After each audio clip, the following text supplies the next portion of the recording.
Hi, and welcome to Coach's Corner, where systems matter and both personal and professional learning and development is beneficial for everyone and essential for some. As always, please like, subscribe, comment, share, and hit the notification bell. Let's get started. To finish it off, you always did the debrief. Always. And so now we used to do it two ways. We would do, again, we kind of clumped it, but we would do a review if we had to go real quick or just a check-in. So we could do it as if we were running behind for some reason and we just had to go real quick, we would say, "Hey everybody, we want to know what kind of time you had. Thumbs up, side, or down." Right? So it's just a check-in. Or, "Hey, if you thought that a red shirt on Monday was correct, thumbs up." Right? So if you had to be quick, we would just do what we called a check-in. Right. If you had more time, you would do the review, which would be very specific in, hey, your confirmation was this. You'd have a couple of them share out. My tweak was this, or my aha was that. Okay. Right? And so they would share out a couple of them. But everybody was thinking about it because they didn't know who's going to be called on.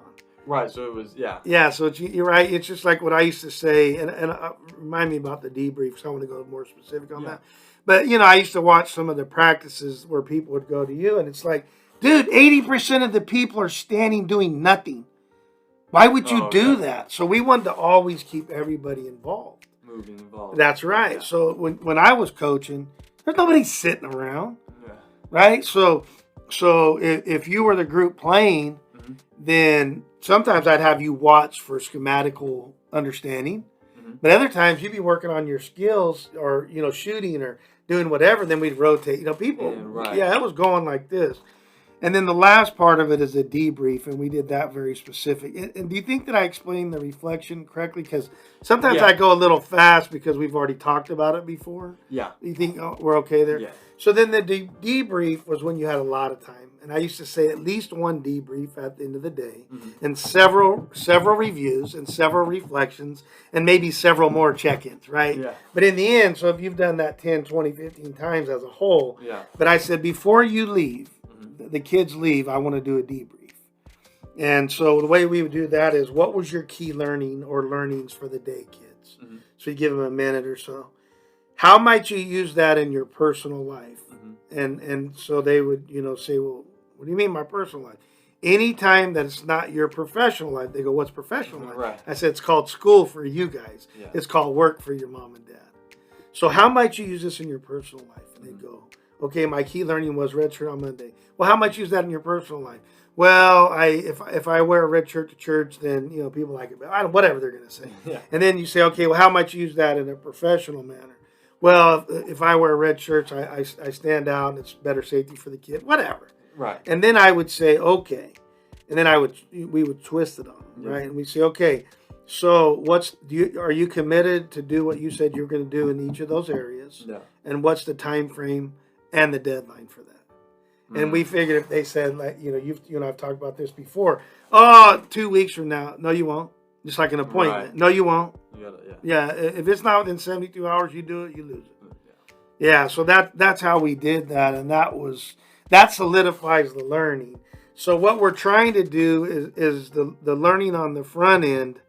We're trying to squeeze it in by doing some of those things and the learning opportunity, right? Yeah. The closing, the review, we're squeezing it. And at the very end, we're really solidifying it. And we used to tell them, if your mom asked you on the way home, what did you do today? And you tell them nothing, we are going to get you the next day. You should tell them what your key learning was, your confirmation tweak. And so we would have teachers that would come out and watch what we would do. They've been teaching for 10 years. And I used to bet them. I used to win so much. I never lost a bet.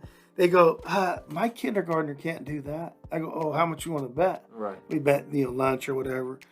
Instantly, I'd go in, hey, what was the key learning? They go, I don't know what that is. Say, oh, well, what'd you like the best? Oh, I like the color. I like the. Oh, really? How could you use that at your house? Well, what do you mean? Well, I don't know. Do you ever help your dad pay?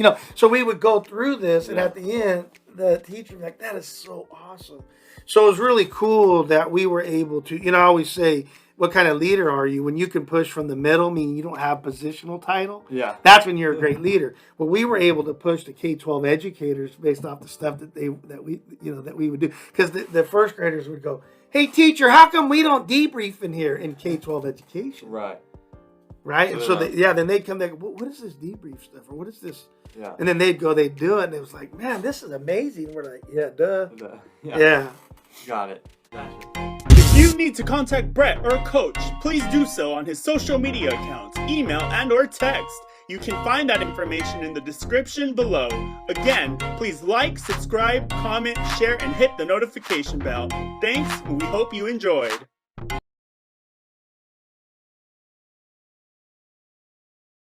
Hey, I want to let you guys know I appreciate you guys, a whole bunch.